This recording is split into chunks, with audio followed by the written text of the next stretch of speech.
18 অধ্যায় বাংলা অনুবাদ সহ গীতা পাঠ।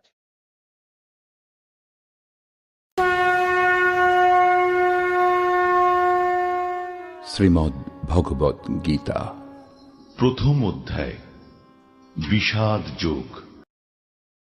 ধৃতরাষ্ট্র উবাচ ধর্মক্ষেত্রে কুরুক্ষেত্রে সমবেতাयुत्सवः মামকাঃ পাণ্ডবাশ্চৈব কিমকুর্বত সঞ্জয়।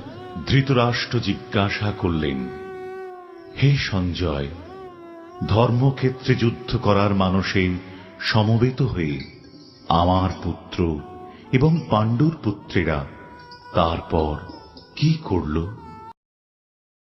সঞ্জয় উবাচ দৃष्ट्वा तु पाण्डवानीकम् व्यूढम् दुर्योधनस्तदा आचार्यम् उपसंगम्य राजा वचनमब्रवीत्।